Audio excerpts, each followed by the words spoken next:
झगड़ा। पूजा, आज खाना तुम बना लो, मेरे सर में बहुत दर्द है।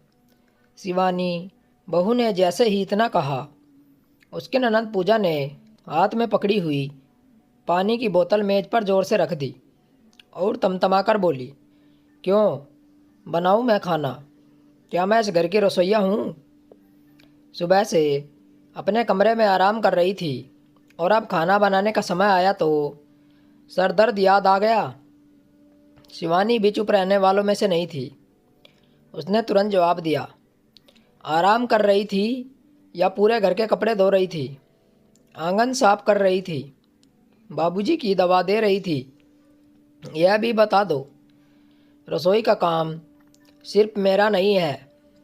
पूजा गुस्से में सीधे रसोई में गई, गैस का रेगुलेटर बंद किया और बोली, आज देखती हूँ बिना मेरे यह चूल्हा कैसे जलता है। जिसे खाना खाना है खुद बनाए। उसकी आवाज़ पूरे घर में गूंज गई। हर रोज़ मुझे ही क्यों सुनाया जाता है कि घर का काम सीखो, रसोई संभालो। जब तुम्हें सब आता है तो आज भी तुम बना लो। इतने में सास अर्चना देवी कमरे से बाहर निकली। उन्होंने आते ही पूछा, सुबह सुबह फिर क्या शुरू हो गया? पूजा ने बिना एक पल गवाए कहा, माँ, आपकी बहू मुझे नौकरानी समझती है। जब मन हुआ बुला लिया, जब मन हुआ डांट दिया। आज मैंने भी साफ कह दिया कि मैं किसी के इशारे पर नहीं चलूँगी। शिवानी ने तुरंत जवाब दिया, मैंने सिर्फ इतना कहा था कि आज तबीयत ठीक नहीं है, खाना तुम बना लो। इसमें कौन सी बेइज्जती हो गई? अर्चना देवी ने शिवानी की तरफ देखा और बोली, एक दिन दर्द था तो सुबह ही बता देती, इतना बात बढ़ाने की क्या ज़रूरत थी? शिवानी की आंखों में आंसू आ गए। माँ जी, मैंने तो प्यार से कहा था, लेकिन इन्होंने गैस ही बंद कर दी। अब इस घर में सब लोग भूखे रहेंगे तो क्या मेरी गलती है? तभी पूजा बीच में बोल पड़ी, हाँ, आज कोई खाना नहीं बनेगा। रोज़ मुझे सुनना पड़ता है कि लड़की होकर रसोई नहीं आती। आज सबको पता चल जाएगा कि मेरे बिना भी घर चलता है या नहीं। कुछ भी हो जाए, मैं खाना नहीं बनाऊंगी। शोर सुनकर बड़ा बेटा ऋतिक और छोटा बेटा अंचित भी बाहर आ गए। दोनों एक दूसरे का चेहरा देखा, लेकिन कोई कुछ बोला नहीं। दोनों को समझ ही नहीं आ रहा था कि इतनी सुबह सुबह क्या हुआ। बाबूजी अखबार मोड़कर उठे और गुस्से में बोले, सुबह के 7 बज गए, अभी तक चाय तक नहीं बनी। आखिर घर में चल क्या रहा है? घर है या अखाड़ा बन गया है? पूजा ने पलटकर कहा, बाबूजी, अखाड़ा मैंने नहीं बनाया। हर रोज़ ताने सुन सुनकर आज बस जवाब दिया है। शिवानी ने पहली बार ऊंची आवाज़ में कहा, अगर मैं सुबह से रात तक काम करूं तो वह फर्ज है, और एक दिन मदद मांग लूं तो मेरा घमंड हो गया। आज सबके सामने सच बोलो पूजा, पिछले 2 महीने से तुमने पूरे परिवार के लिए कितनी बार खाना बनाया है? बिना कहे कितनी बार मेरी मदद की है? यह सुनते ही घर में सन्नाटा छा गया। पूजा कुछ पल चुप रही, फिर बोली, मैं हिसाब देने नहीं बैठी हूँ। घर की बहू तुम हो, तुम बनाओ, तुम्हारा काम है। बाबूजी ने गहरी सांस ली और सख्त आवाज़ में कहा, ठीक है, आज बात यहाँ तक पहुँच ही गई है तो आज शाम कोई अपने कमरे में नहीं जाएगा। पूरा परिवार एक साथ बैठेगा। आज फैसला होगा। आज रसोई का नहीं, इस घर के तौर तरीकों का फैसला होगा। उसके बाद रोज़ रोज़ का झगड़ा हमेशा के लिए ख़त्म किया जाएगा। शाम होते होते पूरा घर का माहौल इतना भारी हो चुका था कि किसी ने दोपहर का खाना भी नहीं खाया। बाबूजी ने आंगन में चारपाइयाँ डलवा दी और साफ शब्दों में कहा, आज कोई किसी के बीच में बात नहीं काटेगा। पहले एक बोलेगा, फिर दूसरा बोलेगा। रोज़ का झगड़ा आज यही वक्त इसी वक्त ख़त्म होना चाहिए। सबसे पहले शिवानी बोली, मैंने कभी नहीं कहा कि रसोई सिर्फ मेरी है, लेकिन सुबह 6 बजे उठकर चाय, नाश्ता, टिफ़िन, दोपहर का खाना, बर्तन, सब्जी, दवा सब अकेले करते करते थक जाती हूँ। इंसान हूँ, कोई मशीन नहीं। आज सिर्फ मदद मांगी थी। पूजा ने तुरंत जवाब देना चाहा, लेकिन बाबूजी ने हाथ उठाकर रोक दिया। पहले पूरी बात सुनो। शिवानी ने आगे कहा, अगर मैं बीमार पड़ जाऊँ तो क्या घर का चूल्हा बंद हो जाना चाहिए? घर एक इंसान से नहीं चलता, सबके साथ से चलता है। अब बाबूजी ने पूजा की तरफ देखा। पूजा की आवाज़ पहले जितनी तेज़ नहीं थी। अब उसने कहा, मुझे भी बुरा लगता है जब हर बात पर यही सुनने को मिलता है कि रसोई संभालो, काम सीखो, यह काम देगा। कभी किसी ने यह नहीं पूछा कि मैं क्या करना चाहती हूँ। आज गुस्से में मैंने गैस बंद कर दी तो क्या बुरा किया? लेकिन बात सिर्फ गैस की नहीं थी। शिवानी गुस्से में बोली, मैंने कब कहा तुम्हें कि रसोई संभालो, काम सीखो, आगे काम देगा। आंगन में कुछ पल के लिए खामोशी छा गई। अर्चना देवी ने पहली बार धीमी आवाज़ में कहा, शायद गलती हमसे हुई।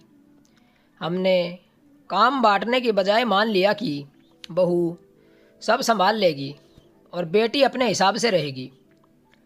ऋतिक ने भी बात रखी, अगर हम सब इसी तरह एक दूसरे का इंतज़ार करते रहे कि कौन पहले झुकेगा तो रोज़ यही होगा, लड़ाई कभी ख़त्म ही नहीं होगी।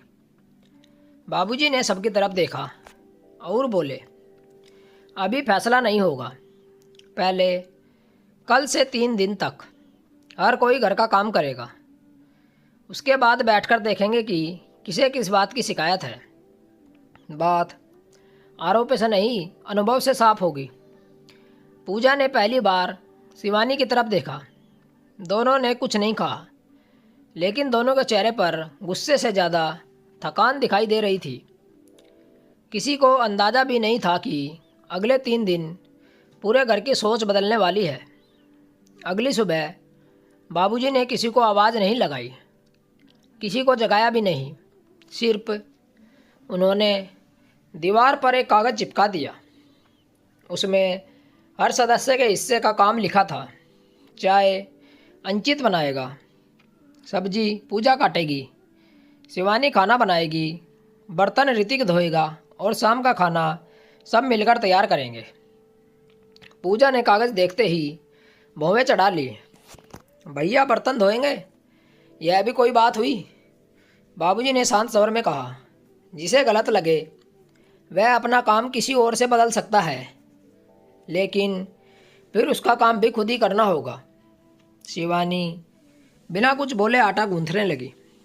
उसने आज किसी से मदद नहीं मांगी। उधर ऋतिक पहली बार सिंक के सामने खड़ा होकर बर्तन धोने लगा। 5 मिनट भी नहीं बीते थे कि उसके हाथ साबुन से फिसलने लगे। पूजा मुस्कुरा रही थी। भैया आसान नहीं है ना? ऋतिक ने भी हंसने की कोशिश की, लेकिन उसके चेहरे पे 12 बज चुके थे। थोड़ी देर बाद बोला, सच कहूँ तो रोज़ इतने बर्तन धोना थका देता है। दोपहर तक माहौल थोड़ा सामान्य लगने लगा था। तभी अर्चना देवी ने शिवानी को आवाज़ लगा दी, बहू ज़रा मेहमानों के लिए पकौड़े बना दो और चाय, तुम्हारी मौसी आ रही है। शिवानी ने घड़ी की तरफ देखा। माँ जी, अभी तो सबके लिए खाना बनाकर उठी हूँ, थोड़ी देर बैठ जाऊँ, फिर बना देती हूँ। इतना सुनते ही पूजा फिर बोल पड़ी, देखा मम्मी, मैंने पहले ही कहा था, काम करने का मन हो तो ठीक, नहीं तो थकान शुरू। अभी खाना भी हम सब ने मिलकर बनाया है, वह अकेले नहीं बनाई है। इस बार शिवानी ने गुस्सा नहीं किया। उसने सीधे कहा, ठीक है, पकोड़े मैं बना देती हूँ, लेकिन पहले तुम गैस कढ़ाई चढ़ा दो और बेसन घोल दो। 5 मिनट के काम आधा हो जाएगा। पूजा वहीं खड़ी रही। उसने ना कढ़ाई उठाई, ना बेसन घोला, ना निकाला। पूरे आंगन में सन्नाटा फैल गया। बाबूजी सब देख रहे थे लेकिन कुछ बोले नहीं।